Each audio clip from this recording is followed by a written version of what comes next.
6 navires, d'apparence identique, amarrés les uns aux autres. À la proue de chacun d'eux, un drapeau chinois. Ces images ont été tournées en avril 2021, ici, dans la baie du récif de Huizun, au sein d'un secteur maritime sous souveraineté des Philippines. Que font ces navires à 1300 km du continent chinois, là où ils ne sont pas autorisés à pêcher? Selon Pékin, il s'agit de simples bateaux de pêche venus se mettre à l'abri de la mauvaise météo. 中国渔船在该礁附近海域避风，完全是正常之举。 Le Monde a analysé des vidéos prises sur le terrain, des images satellites, ainsi que des documents officiels chinois.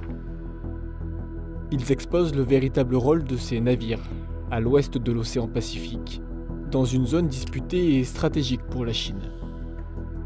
Ils montrent l'ampleur d'une colonisation et d'une expansion militaire, qui ne disent pas toujours leur nom. Ce n'est pas la première fois que ce type de bateau est observé dans cette région du Pacifique.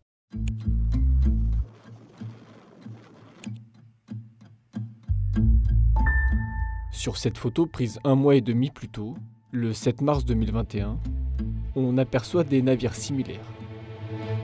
Tous battent pavillon chinois et sont amarrés les uns aux autres. Sur leur coque, des caractères et des numéros d'identification. Tous sont conçus de la même façon. 3 ou 4 caractères chinois identiques, puis 5 chiffres, très proches les uns des autres. Le 7 mars 2021, selon les autorités philippines, environ 220 de ces navires chinois s'étaient massés près du récif de Huizun.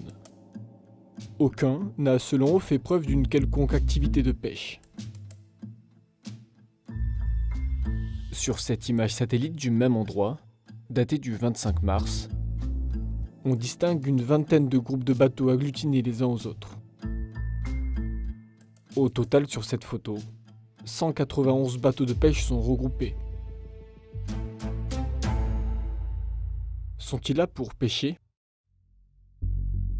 Dans ce document officiel du ministère de la Défense chinois, depuis supprimé, une autre mission est esquissée.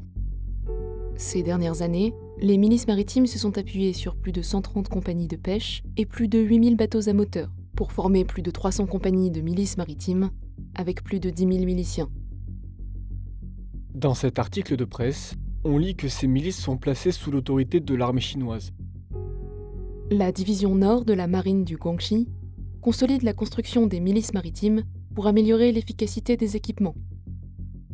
Selon le chercheur Andrew Erickson qui a étudié des centaines de documents officiels chinois, ces milices en apparence civile permettent à la Chine d'affirmer sa présence sans avoir besoin d'envoyer aucun bateau militaire.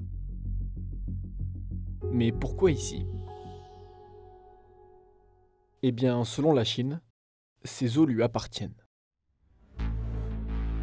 Nous sommes en mer de Chine méridionale, une région entourée par plusieurs pays, la Chine, mais aussi le Vietnam, la Malaisie, Brunei, les Philippines et Taïwan. Légalement, chacun détient une partie de cette mer près de leur côte.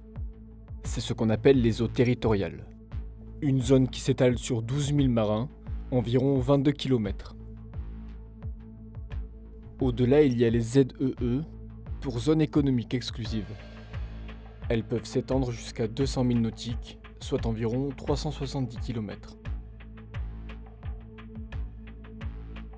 Tout cela est régi par une convention internationale signée aux Nations Unies en 1982, la Convention de Montego Bay.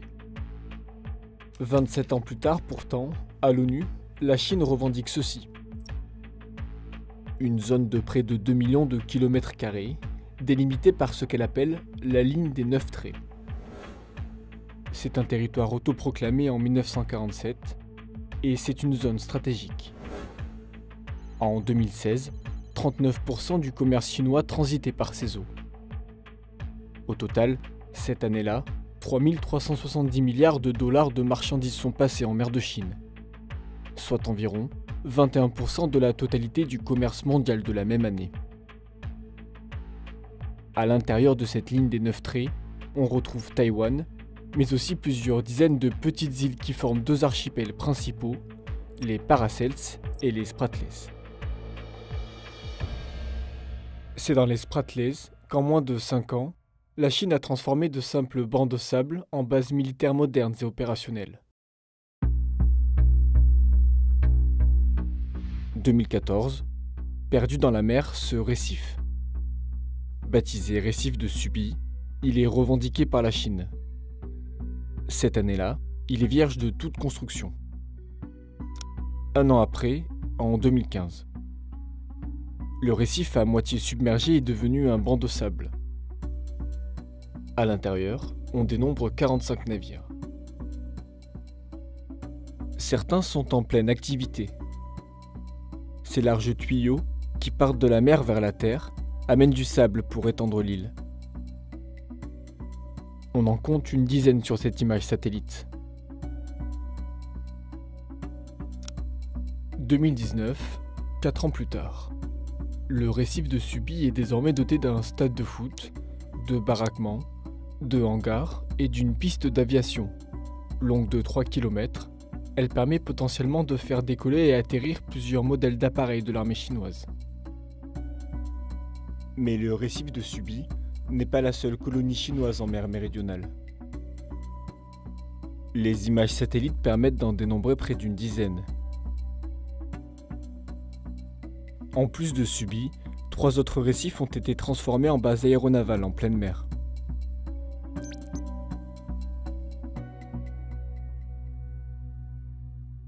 Car pour défendre les eaux et les îles qu'elle revendique, la Chine n'utilise pas que ses bateaux de pêche. Ces dernières années, l'armée populaire de libération, l'armée chinoise, a déployé de nombreux équipements militaires sur ces nouvelles installations. Sur Woody Island, en 2016, on peut apercevoir des systèmes de défense anti-aérien HQ-9. Ils sont toujours présents 3 ans plus tard, recouverts sous des bâches. Un peu plus loin, on remarque aussi un drone d'observation. C'est un modèle BZK-005. En remontant la piste, on aperçoit 2 avions militaires. Ce sont des chasseurs J-11, des avions de chasse copiés sur des Su-27 russes.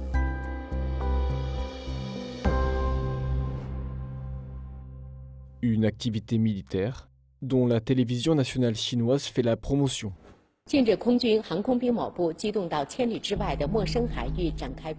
Ces images, diffusées en Chine en novembre 2017, montrent l'entraînement de chasseurs J-11. On les voit ici sur Woody Island, se mettre à l'abri dans des hangars une fois leur entraînement terminé. Dans les îles Spratly, sur la base du récif de Subi, celle de Fiery Cross, ou encore celle de Mischief, on peut voir des hangars identiques. À Mischief, des images ont même été tournées par l'armée chinoise. On y voit des pilotes de chasse au cours de ce qui est présenté comme une opération d'interception réalisée en mai 2020. Ici, on aperçoit furtivement un appareil Su-30MK, juste au-dessus de la base aéronavale de Mischief.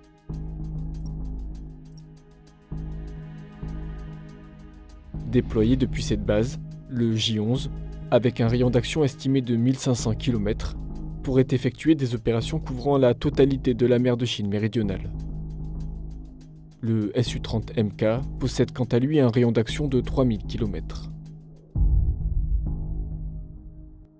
Enfin, grâce aux images satellites, on observe la présence de la marine chinoise.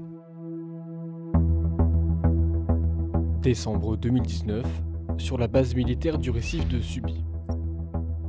En plus des dizaines de bateaux non armés qui sont stationnés dans la baie, plusieurs bateaux militaires.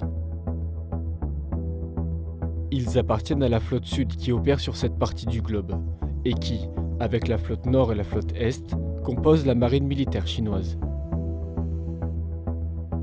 À elle seule, la masse totale des bateaux et des sous-marins de la flotte sud est estimée à près de 850 000 tonnes de matériel. À titre de comparaison, la marine militaire française représente au total 370 000 tonnes. En 3 ans, entre 2018 et 2020, on estime que la marine chinoise a produit près de 430 000 tonnes de nouveaux équipements. 以史为鉴，开创未来，必须加快国防和军队现代化，把人民军队建设成为世界一流军队。